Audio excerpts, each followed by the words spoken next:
Bom, vamos então para outra parte, mas antes de passar a palavra para a Joselma, a equipe da mocidade e pré-mocidade quer uma fala. Bom dia, pessoal. Bom dia. Meu nome é Hebe e essa é a Conceição. Nós somos da mocidade e estamos aqui para convidar os jovens a participar conosco lá na área de cima, onde vocês estavam lanchando. Então a gente tem a pré-mocidade e a mocidade. São duas salinhas diferentes, a partir de 13 anos. Então eu gostaria que vocês fizessem parte conosco desse encontro. Quem puder ir, quem quiser ir, né? Vou ver se vocês vão falar uma palavra para vocês.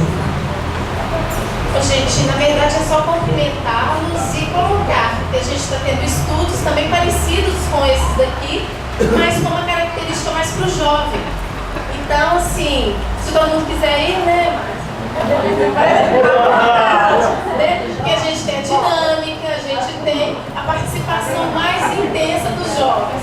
Quem quiser ir, pode ir, viu, Márcio? Vai todo mundo. Aí ela está querendo roubar, né? Ninguém quer ficar velho do jovem, né? Pré-mocidade, né? Mas nós vamos... né? A pessoa trazer o jovem amanhã, depois aqui também. Vai, todos os dias até na terça. Quem quiser. Trazendo o filho. Isso. Quem tiver o filho que está em casa lá, né? Quem sabe vai Porque na trazer. verdade a gente é da mocidade, mas tem evangelização infantil a partir de 0 anos. Então é de 0 até. O convite está feito, foi bem lembrado para o pessoal lembrar para falar com a família. Às vezes o jovem ficou em casa, o filhinho ficou em casa, pode trazer. Né? Manda o zap para ele. Obrigada, gente. Tudo bem. Nós vamos prosseguir, já vamos lá, nós vamos agora. Não, eu não tomo durante, não. Não, obrigada. Vamos embora lá. Depois dessa história aí de que lá é para o jovem, é mais para o jovem, ficou assim a impressão que aqui é só coroa, né? Isso.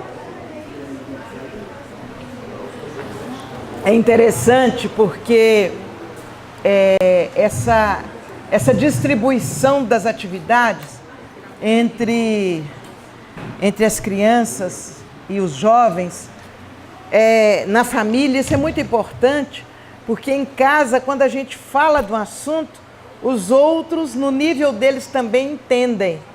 Então, por isso que é importante trazer a criança lá para a evangelização, que está trabalhando o mesmo assunto, não é? Isso é muito importante. Gente, algumas pessoas aí falaram assim, não conhecia você, eu não te conheço. Aí, eu queria só falar assim, eu sou espírita há bastante tempo, não é? Já tem mais de 40 anos. E eu cresci, aprendi a ser espírita no Célia Xavier, lá no Prado. Eu frequentei lá anos e anos, hoje eu só vou de quando em quando para falar, mas eu era responsável pela reunião de quinta-feira à noite. Durante muitos anos eu fui dirigente da reunião pública de quinta. E depois a gente, atendendo orientações espirituais, aquele grupo do Célia veio ajudar no Maria Nunes, sem abandonar o Célia.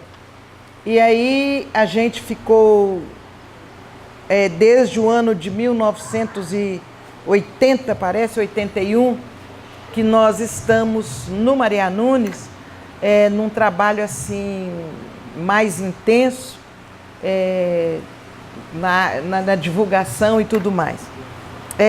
Fora isso, a gente esteve algum tempo com a responsabilidade do Arthur Bernardes em Santa Luzia, quando o dirigente não sabia para quem passar e ele me deu um nó.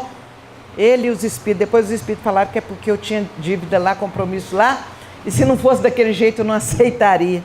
Ele falava, não tem quem fica no meu lugar, não tem quem fica. Ele foi lá para Maria Nunes conversar comigo. Aí, o que eu fiz? Eu falei, eu já estava ficando cansada, eu dava uma sugestão, não servia, dava outra, não servia. Eu falei, tá bom, seu Celso, põe meu nome aí de presidente e eu lhe dou uma procuração, o senhor continua fazendo o que o senhor gosta e eu me libero. Ah, e ele ficou todo feliz, saiu. Então tá, eu vou na excursão da melhor idade com a minha mulher e na volta não sei o que, Ok. Aí ele já tinha dado a entrada, ele falou, antes de viajar eu vou dar entrada no cartório com o nome com a nova diretoria. E quando ele chega em Campos, ele sofre um aneurisma ao colocar a mala no chão do quarto e ele ficou impossibilitado, desencarnou depois. E quem é que a ata, cujo nome estava na ata, era Giselma, né? Então, eu fiquei uns tempos lá na direção do Arthur Bernardes, depois a gente passou por um grupo também. Então, a gente está aí no movimento, durante algum tempo eu também fui membro mais direto da AME, mas a gente não tem muito tempo, viaja muito, então eu deixei essa tarefa e estamos aí também na direção hoje da SEJA, ali no 1º de maio. Então, hoje eu sou responsável pelo Maria Nunes e pela SEJA e pela editora espírita Fonte Viva. E lá no Hospital André Luiz eu estou na presidência do Conselho de Administração. Então, eu estou aí junto com vocês no movimento espírita, participando sempre que eu posso de todas as formas, né? E aqueles que não me conheciam, agora eu já me apresentei. Agora não me fala que não me conhecia mais não, tá bom? Muito... Hein? Agora... Você se apresentou devidamente. Hein? Naqueles momentos você não se apresentou devidamente. Pois é. Pois é, nem me vem com essa história de quem é você. Nem me vem, né? E o Márcio sabe por quê do quem é você, que eu falo não me vem com essa história. É rapidinho, mas como entrou o assunto, eu estava para a Europa e eu recebi um recado do Márcio chegando, que ele queria, ele e a Marlene, a fundadora da SEJA, queria falar comigo. Eu, na minha limitação interior, eu falei, mas que povo que não me dá sossego, eu estou chegando, já... Ai, não, José, mas nós precisamos reunir. Tá bom, Márcio, ele com essa calma dele, né? Aí a gente foi se reunir. E quando eu cheguei lá, a nossa querida amiga Marlene, ela, fundadora da casa, ela falou, olha, nós te chamamos aqui que a gente queria ver se você ajuda na direção da SEJA. Eu fiquei muito brava. Eu por dentro eu pensava, que absurdo, será que eles não sabem tudo que eu faço? O trabalho que eu tenho, e não sei o quê, não sei o quê. Aí eu soltei falei, não posso, não tem jeito, não quero. E aí eles ficaram, acho que eram 5, né, Márcio? Ficaram caladinhos assim, Marlene ficou olhando para o chão. Sabe quando a gente começa a falar bobagem e depois não sabe como é que termina? Foi o que aconteceu comigo, que eu comecei meio brava, não, porque você sabe que eu... E aí eu não sabia terminar, porque ninguém falou nada. Não me contrapuseram nada. Aí eu perdi o assunto assim, e eu escutei o barulho das crianças lá fora, e criança sempre me atrai. Aí eu estava toda sem jeito, como é que eu ia terminar minha fala, né? Aí eu falei, levantei assim, fui ver as crianças na porta. E aí uma criança fez a pergunta dele. Uma criancinha de em torno de 2 anos. Ela bateu assim na minha perna, ô moça, eu adorei me chamar de moça. Aí ela disse assim, quem é você? A pergunta dele ali. Naquele momento, deu uma revirada na minha cabeça. Os espíritos são danadinhos, eles sabem agir, né? E parece que passou um filme assim, alta velocidade na minha mente. E eu caí lá em Atos dos Apóstolos. em que aquele espírito voltado para o equívoco disse para aquele médium: a Jesus eu conheço, Paulo eu sei quem é, e vós, quem sois? Passou assim na minha mente isso, eu pensei assim: a Marlene, fundadora, todos conhecem. O que se afastou com 95% dos tarefeiros, é fácil saber quem é. E eu, quem sou eu, que chamada a contribuir, estou virando as costas. Mas foi assim, foi coisa rápida, coisa rápida. Eu fiquei assim, o menino, aí eu peguei o menino para dar uma despistada assim, né? Para respirar, peguei o menininho pelos ombros e disse, pus ele na altura dos meus olhos e disse para ele assim: ah, eu sou a Juju, porque ele tinha perguntado quem é você, eu tinha que responder a ele. Eu disse, eu sou a Juju. Ele disse, Juju? E bateu com os pezinhos assim na minha perna, como quem diz, me desce. Eu pus o menino no chão, ele correu, misturou-se no meio das outras crianças. Eu nunca soube quem era aquela criança. E aí eu voltei. Falei, mas eu não posso dar o direito agora, né? A vaidade, sabe? Pensei, puxa, eu falei agora que não quero, agora chega assim, voltei, decidi. Fica esquisito, né? A gente é meio orgulhoso, né? E eu assim, como é que eu volto? Escaladinho. Do jeito que eu levantei e fui à porta, eles continuavam calados. Assim, eu contando, parece que passaram horas. Não, foi tudo rápido. Aí eu voltei e perguntei, eu tinha que ter uma maneira de voltar ao assunto, né? Escuta, vocês estão querendo o meu nome só para constar? Para assinar o convênio com a prefeitura? Ou é para assumir? Aí a Marlene, não, é para assumir. Aí o Márcio também, Aí eu, continuando a dar uma de orgulhosa, tá bom, pode pôr meu nome aí. Mas eu cheguei nessa decisão por causa da pergunta, quem é você? Ali eu me senti muito envergonhada, né, gente? A gente tem que aprender no dia a dia a sair da teoria para a prática, né? E estamos lá até hoje. O Márcio, por caridade, falou, tá, então eu fico de vice e você fica de presidente. E nós estamos lá os dois responsáveis pela SEJA, tá?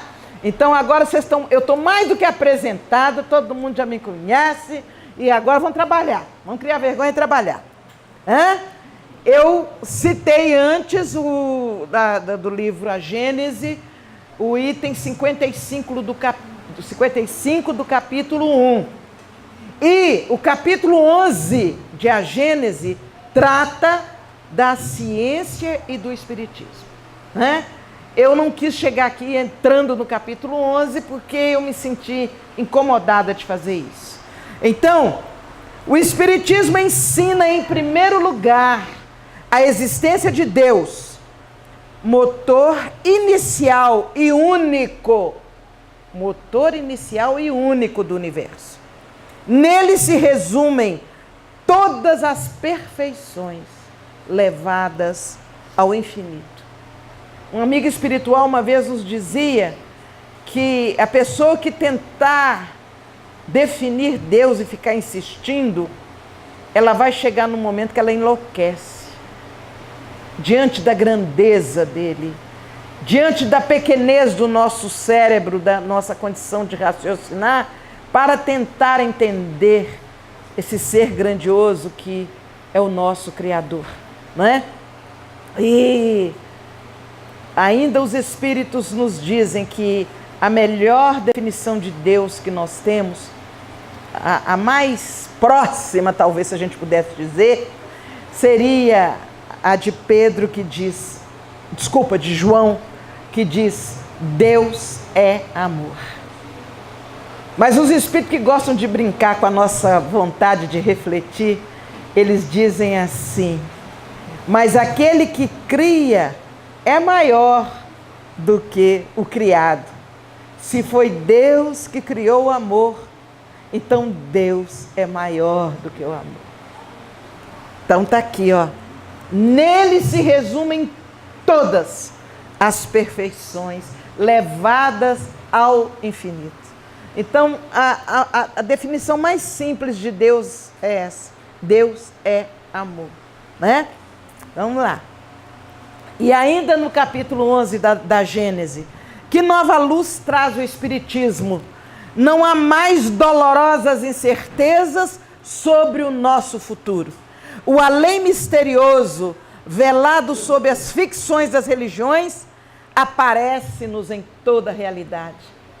Quantos de nós, antes de conhecermos a doutrina, quanta pergunta bailava em nossa mente, quanta insegurança, né? Quantas dúvidas surgiam para todos nós que ainda não conhecíamos a doutrina. Depois que ela fez morada em nossa vida, ficou tão fácil entender tudo. Tão fácil porque o princípio básico, e é isso que me encanta, a doutrina espírita é como se ela tivesse sido escrita em vibrações. Vibrações de amor que qualquer intelecto menos avançado e mais avançado entende a doutrina espírita. A gente vê pessoas simples falam com tanto amor na doutrina, como também pessoas muito cultas falam com muito amor e humildade, que é importante, a respeito da doutrina. Exatamente porque ela desvenda esses questionamentos que nós tínhamos, e todos nós, dentro do nosso alcance evolutivo, conseguimos entender. A gente vê a criança que a gente dá aula para ela sobre os princípios da doutrina, ela entende. E o pai também entende, e a família toda, se quiser, entende. Não mais inferno, não mais céu, mas a continuação da vida, que prossegue no tempo e no espaço, eterna como tudo que existe. Quando eu não conhecia a doutrina ainda, eu lutava com duas coisas muito sérias, né? Uma, aquilo ali, não mais inferno e não mais céu. Eu ficava muito encabulada porque eu não via anjo preto. Eu não via anjo preto, eu não via nada ligado assim que eu pudesse falar, vai me caber lá dentro. Eu só via anjinho lourinho de cabelo encaracolado, né? Olhos azuis. E tinha umas referências assim de maçã perfumada. E naquela época eu era tão pobre que não dava para comprar maçã. Maçã era caro, era maçã argentina. Então, eu ficava numa situação, eu não vou entrar nesse céu, não tem jeito. Mas aí eu pensava, mas eu também, como é que eu vou ficar no inferno só porque lá não tem preto? Como é que eu vou ficar no inferno a vida toda? Como é que eu vou ficar queimando dentro daquele caldeirão, fervendo? Mas não tem jeito. E eu sofria horrores. Eu sofria muito. E ainda dentro, que eu não era assim uma pessoa muito complexada, não, graças a Deus. Eu tinha, era assim, uma noção de... Eu era daquele outra ramificação dos negros, que tem os negros que se rebelam e tal. E eu era da ramificação dos negros conformada, assim. Não quer, então não vai. Não quer que eu vou, não, eu sou preto, eu não posso ir, eu fico. Mas sem revolta, eu não tinha revolta, não. Então... eu dava aula numa escola onde as crianças entravam por teste psicotécnico. Eu era professora no Municipal Honorina de Barros, anexo do Colégio Municipal, e na época que eu entrei, as crianças faziam teste psicotécnico para entrar. Então, eram super inteligentes, né? Era a nata da condição, ali estava. E eu começava a dar aula para eles. Aí, de repente, quando eles tinham uma reação positiva dentro do meu estímulo pedagógico, eu sempre me encanto com as coisas da verdade, do belo. Eu me emocionava. Meu Deus, que maravilha, uma criança de 9, 10 anos sabendo isso. E aí, eu me emocionava e falava com eles assim, vocês ficam aí um pouquinho, eu vou ali no banheiro e já volto. Eu ia chorar. Eu chorava porque eu pensava assim, essas crianças merecem uma professora mais bonita do que eu. Essas crianças merecem uma professora loura de cabelos longos, olhos azuis. E eu chorava, chorava, chorava, limpava o olho e voltava lá para dentro para continuar dando aula. E eles me davam sempre, por compromisso espiritual, né? Me davam sempre as crianças mais dinâmicas, que mais se lançavam. E eu era um desafio para elas e elas para mim. Era algo muito bonito. Foi uma época muito bonita que eu vivi. Bom, então eu tinha esse problema de inferno, porque no céu não tinha negro. E eu tinha esse problema da minha condição, né? Eu morava no Ermelinda, eu tinha às vezes que ir a pé até o colégio municipal, ali no Conjunto IAPI, porque eu não tinha dinheiro para pagar ônibus, né? Então era uma situação realmente muito difícil. E aí eu conheço a doutrina. E quando eu vou adentrando para a doutrina e que eu vou estudando, uma das coisas que mais me encantou, a doutrina se baseava em Jesus. Porque eu achava que espiritismo era outra coisa. Então, quando eu vi que a doutrina trazia o Jesus que eu amo tanto, que eu gosto tanto, aquilo me deu um ânimo e eu comecei a estudar. E de repente eu vi que não tinha céu só para louro de olhos azuis. Mas eu conheci que não mais inferno. E a doutrina me mostrou, não existe inferno, onde aqueles que erram são levados para lá. Eram muitas as perguntas que passavam na minha cabeça. Mas, e a pessoa acertou a vida toda, e na última semana de vida ela erra, ela vai para o inferno? E o outro que errou a vida toda, na última semana ele dá um acerto, pede perdão, e ajuda lá o padre a construir uma igreja forrada de parede de ouro, ele vai para o céu? A minha cabeça vivia cheia de perguntas, que a doutrina espírita, não precisei de um professor de filosofia para me explicar. A doutrina espírita, assim, ela se abriu, ela escancarou para mim a justiça divina, ela escancarou para mim a oportunidade de entender a reencarnação. E eu deixei de ser uma vítima negra que não tinha olhos azuis, para ser a agente da minha própria vida. Porque eu entendi com a doutrina espírita que eu estava tendo uma reencarnação naquela condição abençoada, para ajustar equívocos do passado. Questão 176 do Livro dos Espíritos. Para ajustar os equívocos do passado e para progredir.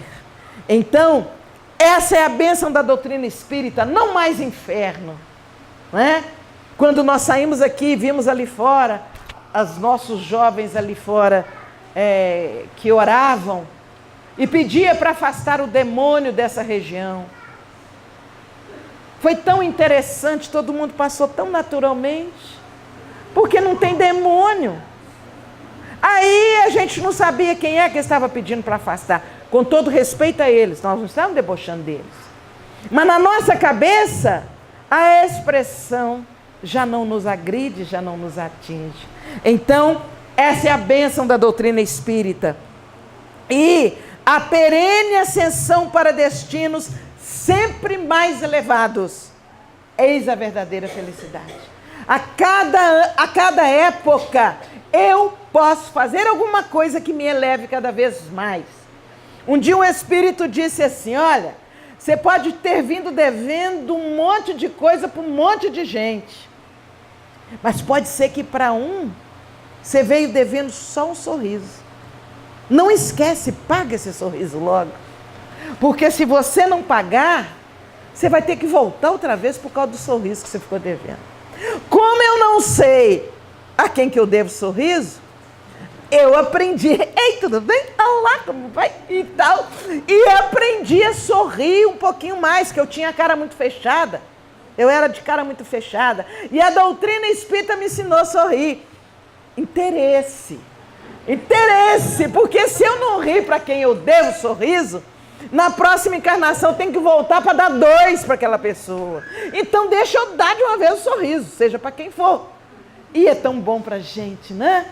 Quando a gente sorri para as pessoas. E isso é progresso. O bonito da doutrina espírita dentro da ciência é exatamente isso. Porque são coisas lógicas que a gente é capaz de fazer. Não é algo que a gente tem que conquistar o universo. Você tem que conquistar o universo interno. E a ciência de que a doutrina fala aqui, não é a ciência exatamente que manipula no laboratório instrumentos. É a ciência baseada nas leis. É por isso que muitos confundem. Não quer dizer que a ciência de laboratório não apoie os pontos, os princípios da doutrina. Apoia sim. Apoia sim. Quando nós vemos as descobertas de equipamentos nos hospitais, eu tenho um amigo jovem que trabalha desenvolvendo equipamentos para cirurgias. Eu me emociono. Quando a gente imagina que de repente a pessoa vai fazer uma cirurgia, olhando, o médico vai ficar olhando no computador ali. Meu Deus, isso é muito bonito.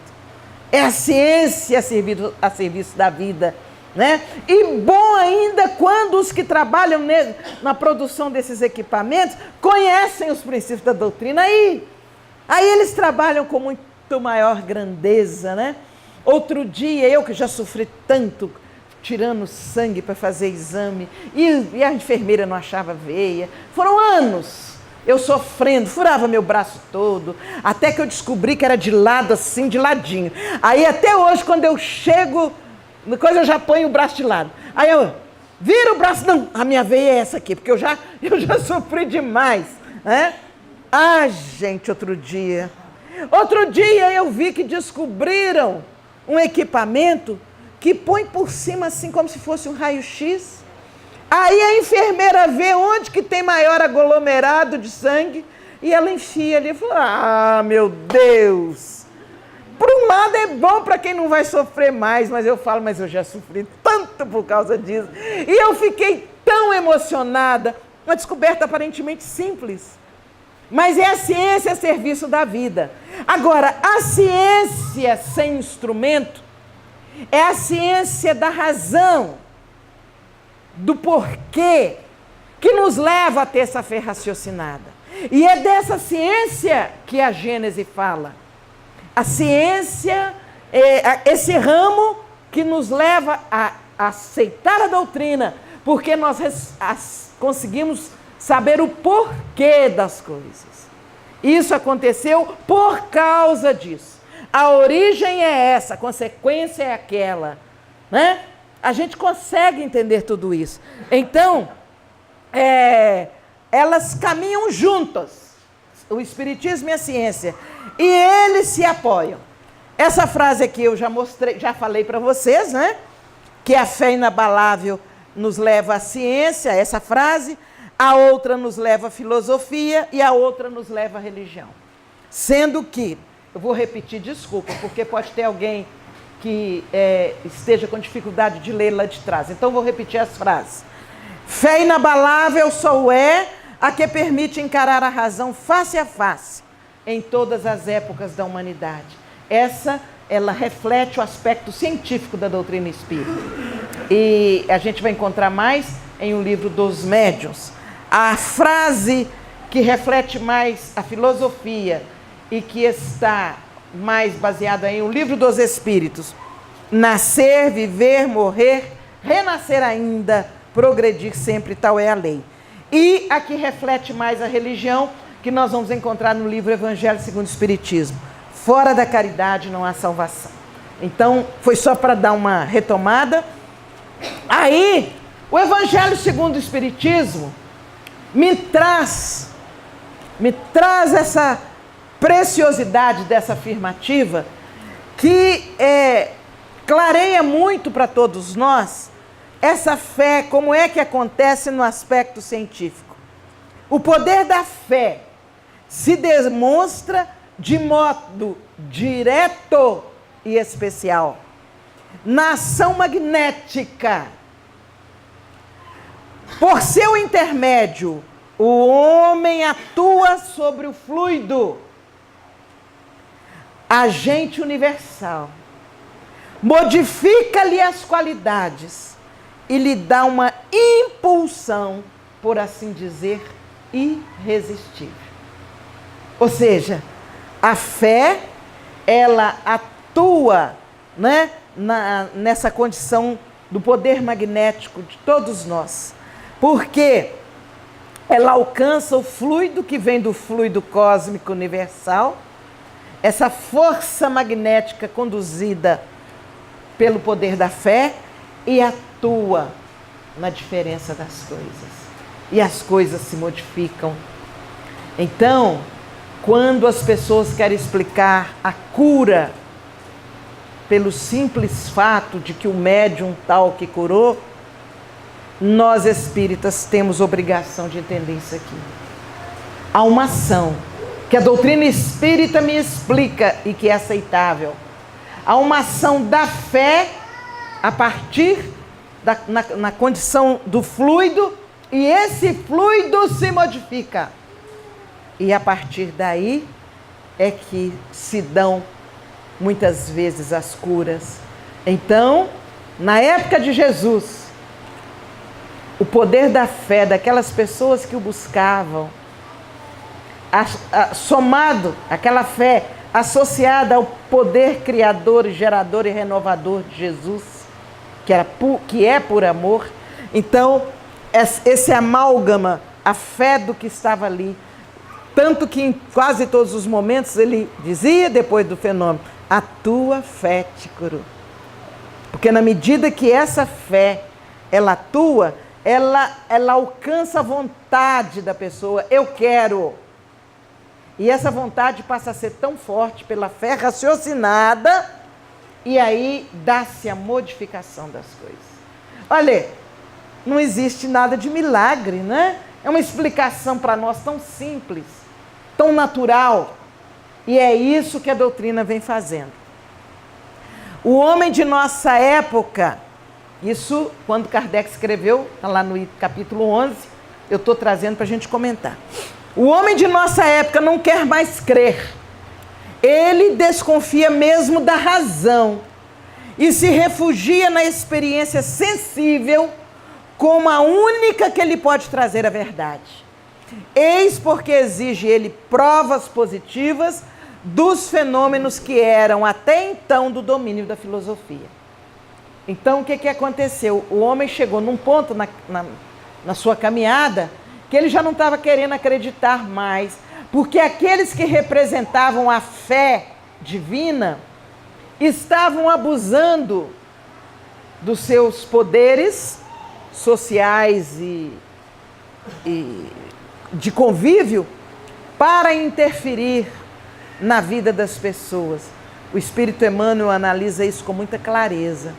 Então, houve momentos em que as pessoas se decepcionaram com a fé divina e passaram a não crer mais, porque havia manipulação de informações. E aí eles passaram a exigir provas, né? E aí, por isso, vem a afirmativa de Kardec. O espiritismo se espalha no mundo com rapidez inaudita. Naquela época, hoje mais ainda. Hoje mais ainda, exatamente porque os meios de comunicação mostram de todas as formas possíveis os fatos, os fenômenos explicados naturalmente a partir da nossa base de conhecimento.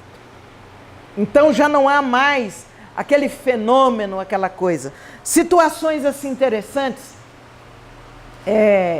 Uma época, o nosso querido Chico mandou um recado para a gente, através de uma companheira, que a gente pudesse dar apoio a uma determinada pessoa que tinha reencarnado, um espírito que reencarnou e que tinha muitos compromissos. E que havia um compromisso do grupo. Vejam que nós falamos aqui em algum momento da vivência em grupo. Havia um compromisso do grupo com aquele espírito que ele poderia vir, que os espíritas iríamos apoiar. Dando detalhes, aqui ainda em Pedro Leopoldo, o espírito se manifesta dizendo que estava com medo de reencarnar e de falhar nos mesmos pontos onde já tinha falhado. Exatamente porque a tendência ainda vibrava muito nele e ele tinha medo de retornar. E houve um compromisso daquele grupo do qual o nosso querido Chico fazia parte. Não, venha, nós nos comprometemos, nós espíritas, nós vamos te ajudar. E ele vem e na verdade houve um momento em que nós espíritas quase que atrapalhamos o pobre do bichinho. Porque ele vem na área da arte, ele vem na área da música.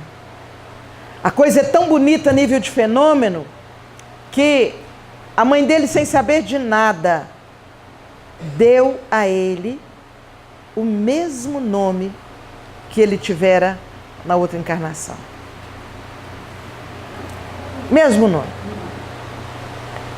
E nós sabemos que a arte, porque nos toca a emoção, ela muitas vezes leva a algumas pessoas admiradoras uma ideia diferenciada e leva mais para um lado ou para outro e perde a noção do compromisso.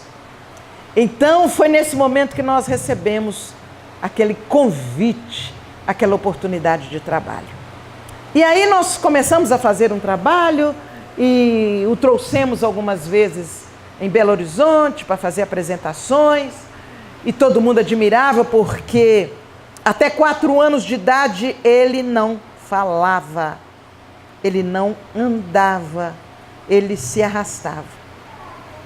Aí um dia a mãe dele sai, deixa ele com a babá e ela sai de casa, vai fazer umas compras. O vizinho dela era uma pessoa muito entendida de música, era professor de música. E ele vai se arrastando, menininho de 4 anos, firma no banco, em frente ao piano. Do banco ele consegue se assentar no piano e ele toca. Ele toca de forma que o vizinho, o professor, dona fulana está com algum hóspede. Ela sempre me conta quem vem. Ela não me contou, mas é um hóspede fantástico, porque toca essas músicas. E ele tocou incansavelmente. Quando a mãe chega, o vizinho estava na varanda. Não era curioso, como a gente também não é. Ele estava na varanda e disse para ela: dona fulana, quem é o artista que está aí na sua casa? Não tem nenhum. Tem um artista aí que toca. Não tem. Tem. Eu estou ouvindo as músicas. Ela para, mas não tem. Só está aí o fulano e sua babá. E ela entra e o vizinho, na sua naturalidade, entra atrás. E eles ficam extasiados. Diante do piano, aquela criança de 4 anos tocando músicas clássicas. Ele que não andava, não falava até aquele momento. Isso foi parar nas redes de televisão da época e até hoje, de vez em quando, ele entra em contato comigo. Outro dia me acordou tipo 2 horas da manhã. Levei um susto. O que foi? É porque eu não estou achando a minha carteira. E bebê. Falei, calma, vamos devagar. Ele tem uma idade mental bem abaixo da idade cronológica. Então, mas ele aí está. A explicação para todos os que o conhecem, que conhecem a sua história, a explicação da vida, da existência, da vida após a vida, a explicação das reencarnações, o processo de depuração dos meus equívocos do passado, né? E a oportunidade que todos temos de oferecer a mão e promover a pessoa no sentido que ela seja instrumento do bem. Vejam que esse conhecimento que nós temos da reencarnação nos obriga a mudar a nossa postura diante da vida. Quando nós, diante de uma criatura em desarmonia, nós precisamos parar e refletir. Que reencarnação é essa? Não preciso saber. Qual é o meu compromisso com essa criatura? Será que ela caiu nessa condição porque eu, em outra reencarnação, a empurrei? Ou a puxei? Ou será que eles, confiando em mim, no conhecimento que eu vou adquirindo, me colocaram essa criatura perto para eu poder estimulá-la ao bem? Gente, como é que muda para a nossa vida? Aí não é que você vai abaixar, virar tapete e o outro vem, sapateia em cima de você, limpa os pés em cima de você. Você vai dizer assim, não, é do passado. Ele deve ser uma reencarnação em que eu... Não vamos para esse lado apelativo, não. Mas que nós possamos entender que ali está uma grande oportunidade de eu exercitar o conhecimento, as virtudes necessárias para aquele caso, humildade, paciência, tolerância, e ainda a oportunidade de disciplinar aquele espírito para uma vida melhor. Agora imaginem os nossos filhos voltados para o uso de drogas tóxicas, os nossos sobrinhos, vizinhos voltados para o desequilíbrio. E aí, se a gente começar a falar, gente, vocês já pensaram quantos passam por nós numa oportunidade reencarnatória para que nós possamos ser aquela mão firme, segura e caridosa, amorosa, que sustente e guie? Aí um dia alguém me disse assim, ó José, mas não estou querendo estudar doutrina espírita não.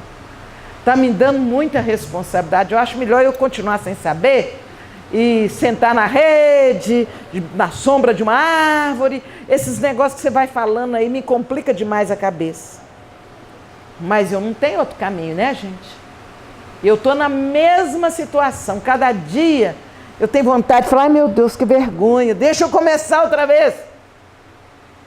Porque não é fácil. Mas se fosse fácil, não viria para nós, não. Isso é muito bonito, é porque Deus nos honra com a oportunidade. Na reencarnação, quanto mais difícil é o convívio, mais sinal que Deus confia na gente. Vocês já viram uma empresa, o dono da empresa não manda um bobo lá para fazer uma coisa difícil, não.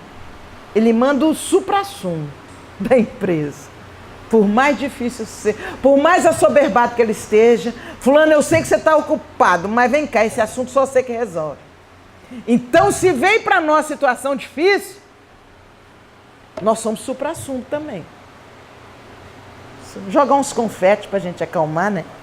Então, essa progressão formidável se deve à simplicidade dos ensinos espiritistas, baseados na justiça de Deus e, sobretudo, aos meios práticos que essa nova ciência emprega para convencer a todos da imortalidade da alma. Essa nova ciência, ou seja, a doutrina espírita, os meios que ela usa para convencer as pessoas de que a imortalidade é um fato e de que a reencarnação é uma lei, são situações simples. São situações simples. É a comparação, é a pesquisa. Se a gente for seguir os passos da ciência, primeiro a observação, depois a pesquisa, a comparação, para a gente chegar à conclusão, é verdade. Hoje, os filmes, os cinemas, os fatos, a internet, comprovam a todo instante a existência, o funcionamento da reencarnação, né? Tem um aí recente ocorrido lá na Índia, da criança que com 3 ou 4 anos começou a dizer para a mãe que viveu em tal lugar, que mataram ele lá, que não sei o quê. E foram pesquisando, o irmão dele mais velho, olha o método científico. O irmão dele mais velho, deixa eu ver se é verdade. E foi atrás. Chegou lá, ele dava dados, detalhes incríveis. Chegou lá, estava a loja que ele falava que era dele, lá estava com o mesmo nome. A mulher que ele falava que era a esposa dele, estava lá tomando conta da loja, né? E aí ele dizia que morreu que recebeu um tiro, não sei o quê. A mulher descreve que o marido dela morre com um tiro. Eles voltam nele para pesquisar. Ele tinha uma marca, ele nasceu com uma marca na cabeça, exatamente no ponto onde disseram que ele tinha recebido o tiro. Então, eu não vou lá argumentar com meu entusiasmo de espírita que é verdade a reencarnação. São os fatos que essa nova ciência nos oferece. E vai levando as pessoas a acreditar, já não só os espíritas, outros segmentos acreditam por evidência dos fatos científicos, que é uma realidade, que a reencarnação é um fato.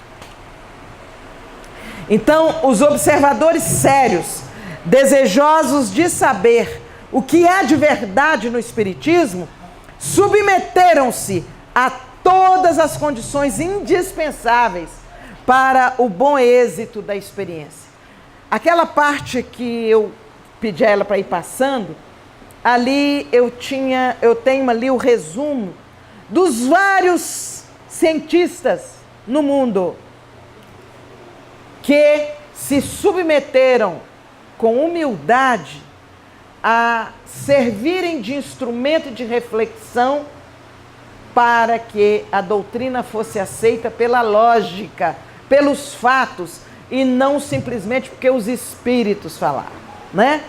Haja vista que a própria doutrina ela é fundamentada na ciência, nos fatos, desde o seu início.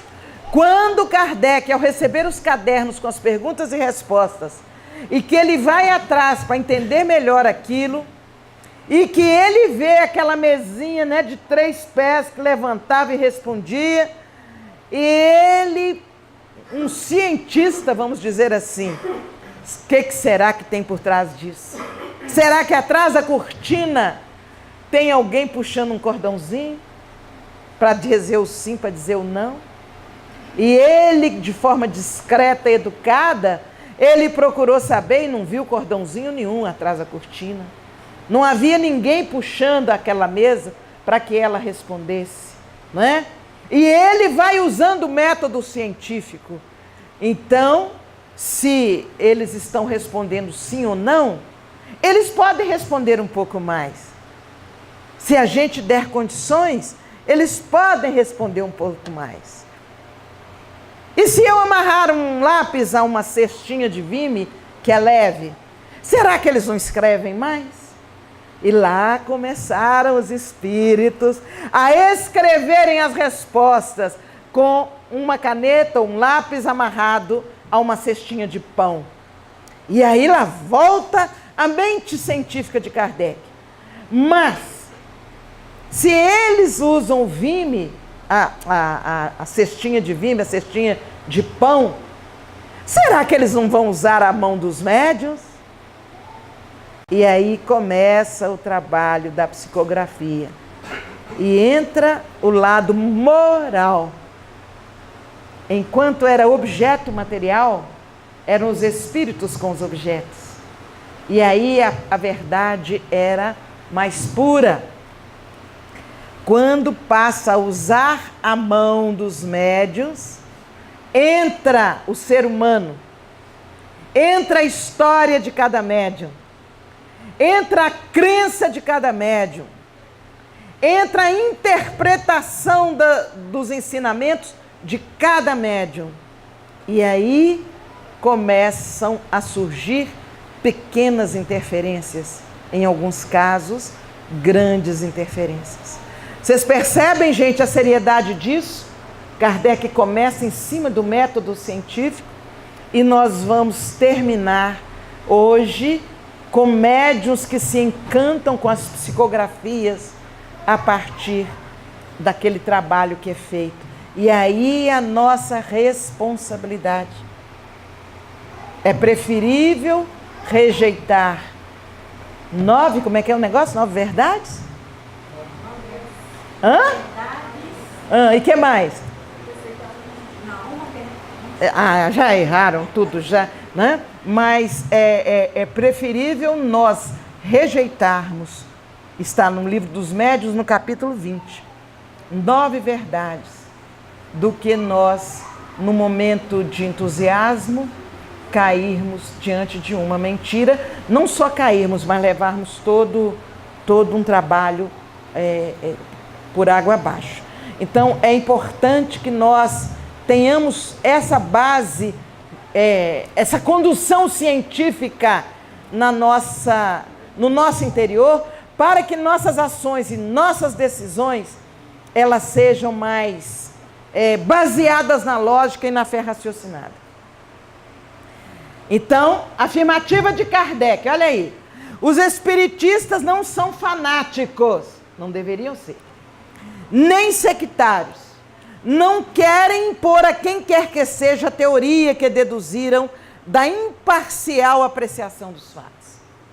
Se lhes demonstrarem amanhã, e isso é que é bonito, se lhes demonstrarem amanhã que estão em erro, abandonarão, aqui faltou está errado o português aqui, imediatamente a sua maneira atual de ver para colocarem ao lado da verdade, porque o seu método é, antes de tudo, o racionalismo. Apoiando aquilo que está lá no 55, capítulo 1.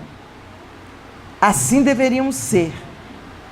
Mas hoje nós vemos seres humanos seguindo às vezes mais os homens do que a doutrina. E é essa necessidade que nós temos de estudar. Porque, olha o que Kardec fala, ele diz que nós não somos fanáticos e não somos sectários. E às vezes a atitude de um ou de outro nas nossas casas, nos nossos grupos, abrem ilhas na maneira de ver e na maneira de agir. Então passam a ser sectários.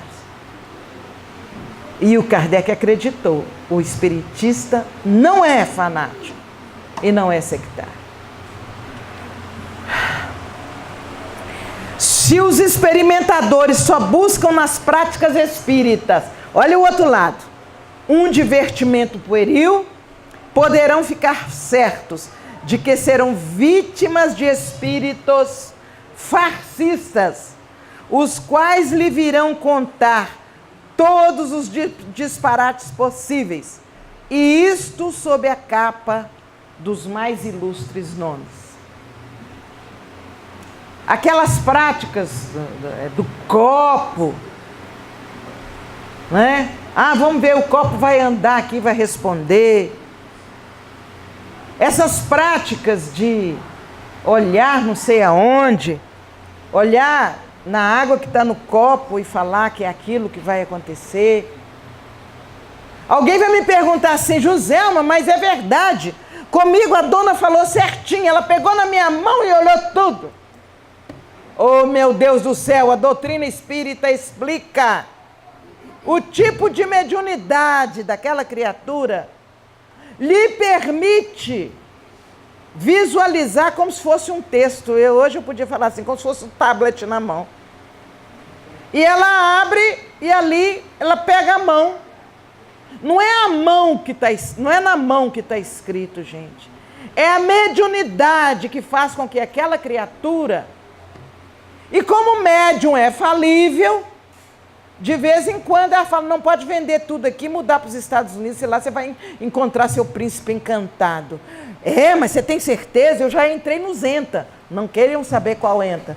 40, 50, 60, não queiram saber. Então eu já entrei nos ENTA mesmo. Não, você pode ir. Vende tudo e vai, porque ele lá está te esperando. Aí eu, cegamente, vendo tudo que tem, e vou atrás do meu príncipe encantado nos Estados Unidos. Chego lá, o homem que está lá na direção, lá, o presidente, né? Eu não quero saber de mais ninguém fora aqui, não.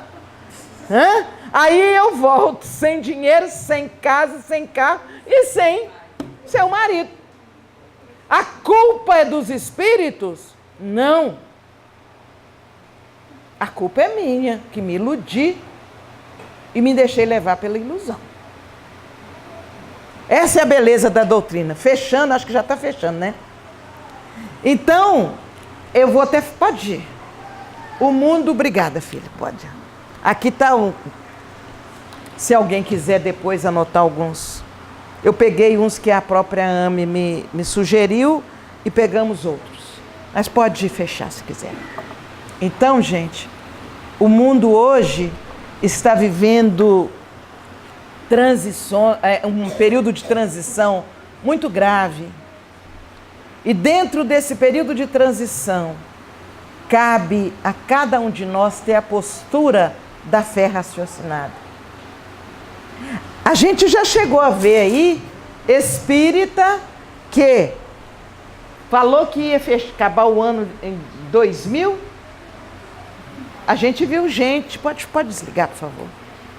Nós vimos gente armazenando água, comida, porque vai acabar em 2000, então eu tenho que... Eu vou armazenar. Nós vimos isso. Nós vemos pessoas que ainda se permitem fazer determinadas práticas porque não, é para dar sorte. Aí come 7 sementes de romã em determinada época, não pode deixar de comer não sei o que no ano novo para dar sorte. Tem, hein?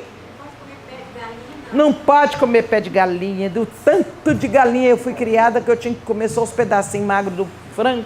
Então eu nessas alturas nem viver estaria. Então, essas coisas, tudo bem, nós respeitamos como um princípio cultural do nosso povo. E as pessoas que não conhecem doutrina, elas aceitarem isso, faz parte, né? Faz parte da sua cultura. Mas nós que tenhamos uma semana de frequência a uma casa espírita, que tenhamos uma semana que lemos uma obra espírita, não somos melhores. Mas temos a obrigação de agir com mais cautela, de agir com mais cuidado, porque nós temos uma semana de conhecimento da doutrina espírita. Imagina quem tem 10, 20, 30, 40, 50 anos.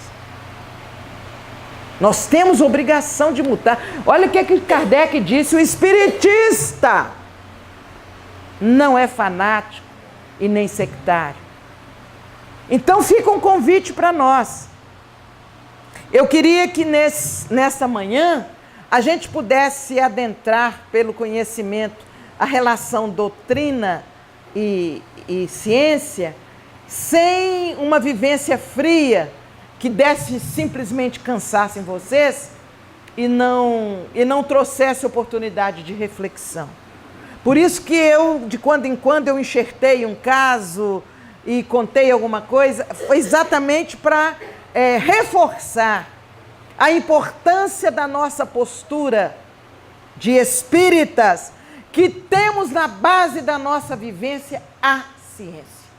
Não a ciência, eu repito, do laboratório, mas a ciência baseada na lei, nas leis, lei de causa e efeito, a lei da reencarnação, as leis divinas, que na medida que nós tomamos consciência dela, a nossa postura passa a ser de alguém que tem uma fé raciocinada. Não é a fé porque minha mãe mandou eu ter, é a fé que eu adquiri por observar, por comparar, por pesquisar, por tirar conclusões. Fica para todos nós, então, o convite para que a gente reflita cada vez mais sobre isso. E aqueles que tiverem um tempinho, visitem lá o livro A Gênese, capítulo 11, onde vocês vão... Eu trouxe um resumo do que está lá, mas onde vocês vão encontrar, talvez, uma palavrinha a mais que está lá, que eu não tenha dito, pode acabar de aclarar a compreensão de vocês. Muito obrigada, que Deus nos abençoe, e agradecemos, acima de tudo, os espíritos que nos orientaram aqui na conversa com vocês. Eu sempre falo que eu não faço palestra, eu converso. Eu acho que esse é o meu limite, eu só tenho um jeito assim, é conversar com vocês, para que a nossa compreensão da doutrina, ela seja baseada em fatos concretos. Muita paz para todos, que Deus nos abençoe.